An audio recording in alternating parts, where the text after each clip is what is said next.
Hey guys, SuperHolo1 here. Welcome back to another video, and today we have Lionel set 6-28503, my TMCC equipped Atlantic Coastline GP-7.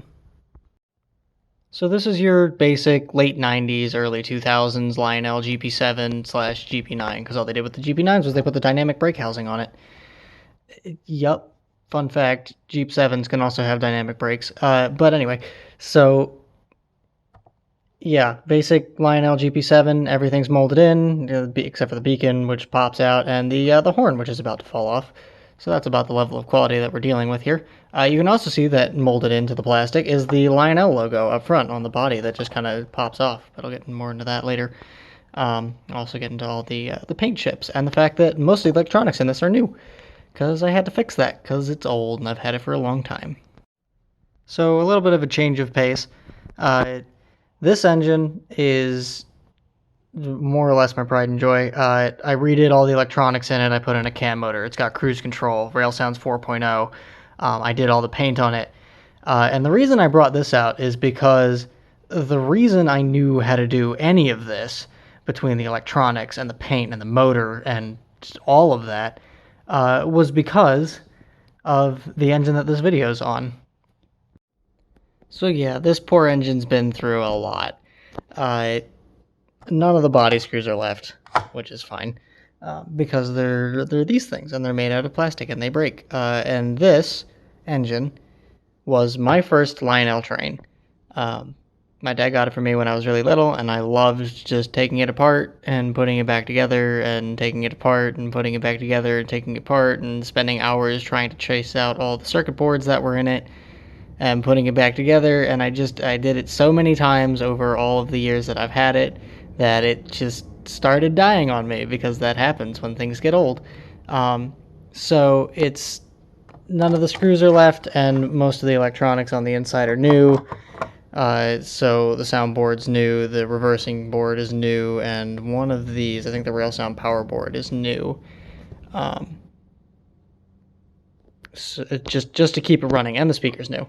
But a good example of me not knowing what I was doing is that on the speaker, which you may or may not be able to see, there's a big scar that was left by this engine running over the third rail as it went up a gradient that I had no idea how to make. And yeah, that fried a whole bunch of stuff. And this thing just kept on trucking for years and years and years until it eventually just didn't work anymore. It would only go backwards, and it had no sound, and that I didn't want that, so I spent a whole ton of time figuring out what was wrong with it, troubleshooting it, trying to fix it on my own, accepting the fact that I can't fix it on my own because I'm not that good with things, and then buying a whole bunch of new components and putting it back together. So now I have the engine that I got first as a kid. So here's the other side of the engine. We got that wonderful Built by Lionel stamp. We got a guy in a cab, and the horn's in a slightly different spot. But other than that, it's pretty much identical. So I'm going to take this time to go over how much I absolutely love this paint scheme. The Atlantic Coastline, I call it the passenger scheme. I have no idea if it is or isn't. I'm not an expert, nor even remotely knowledgeable on the Atlantic Coastline. But this purple slash gold slash yellow slash silver, whatever, I don't know if this is supposed to be gold and it's just yellow, is I love this paint scheme. I think it's one of my all-time favorites. It's very pretty. I wish they made cabooses in it, because I would absolutely buy that, but they had just red ones, which is totally fine because I also like the red caboose. I do not currently have a caboose for this engine, so I just kind of run it with a redding caboose when I run it with a train that makes sense to have a caboose, because this engine doesn't have traction tires, so it can't pull a whole lot, and pretty much all of my freight cars are die-cast metal, so they're all really heavy. So I'm only going to be pulling two cars behind this, and I'll go show you what those two cars are now. So I'm going to start off by saying that neither of these cars are new to me or new to the channel. In fact, they are the oldest scale cars that I have in my collection with respect to when my family members bought them, because my dad got them a little while ago. So this is the first one. It's a Redding drop-end gon, made by Lionel, as evident by the Built by Lionel stamp that's on there that my camera doesn't like to focus on. There it is. Also do not hump. because it's long and low boy. It also has the automatic barcode thing that makes it a little bit too new for Steam, but oh well, I don't care. If you don't know the story of these, this is basically railroads being like, hey, we need a way to automatically track cars. And then they were like, yeah, let's strap a colorful thing to the side and we'll have readers at yards read it and it'll tell us where the cars are. Except for the fact that railroads have this innate ability, just all railroad equipment, has this innate ability to just gather grime because trains, so they didn't work very well. But they're pretty cool. But yeah, so I love this car. The other car is a K-Line model. This is all die-cast, so it weighs an absolute ton. It's a model of a Pennsylvania Railroad H21A 4-bay hopper. The flaps open because K-Line, and it's molded in plastic, also because K-Line. It's a really great model. It weighs a ton. It's fantastic. I believe my dad at one point wanted to have a coal train and a mixed freight. I could be wrong about that, but he bought 2 cars. He has a Pennsylvania Railroad M1A Mountain Class that I love, like, to the ends of the earth, and I want it someday, and I will probably take it in exchange for money. But yeah, so he has that, and he ran that engine with these 2 cars, and then he got the GP-7 that he gave me. So yeah, these have been around for a little while because, and there's only 2 of them because trains are expensive, especially O gauge. I love this hobby, and other things are also expensive, like cars and houses and families. So this is where his collection ended, and this is where mine started because these 2 cars were the first 2 in my scale collection, other than the Polar Express cars that were given to me by my grandfather. But yeah, I run these with pretty much every single scale train that I run, and because this locomotive can really only pull 2 cars, here are the 2 cars. And also these actually ran together when I was like 5.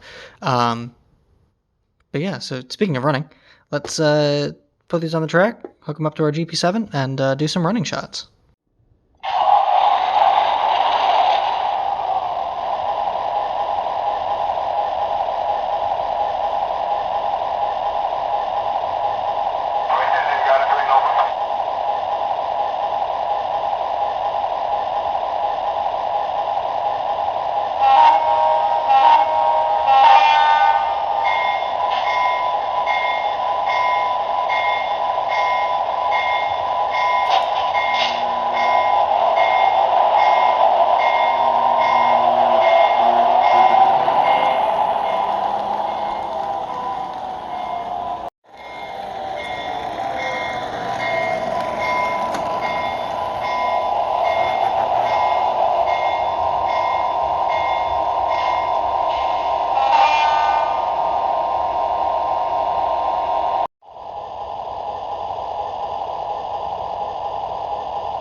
So there you have it. That is my Lionel Atlantic Coastline GP-7 with TMCC. Also, here's the box, which is in substantially better shape than the locomotive is, primarily because I may have potentially temporarily misplaced this for about like 10 years or whatever. But yeah, I hope you guys enjoyed this locomotive just as much as I do. It means a lot to me. I'm glad that it runs. I'm glad that it works, and I plan to keep it working for as long as I possibly can.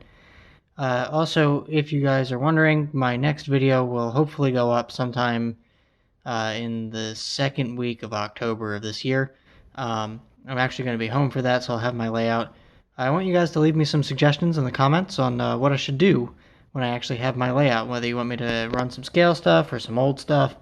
So for like the 50 people that'll end up watching this video, if you feel like trying to influence the next video, go right ahead, and I will happily listen to all of your suggestions. So thank you guys for watching. Again, hope you all enjoyed. Anyway, I am CW Hollow 1, and have a good day, or maybe good night in your case. See ya.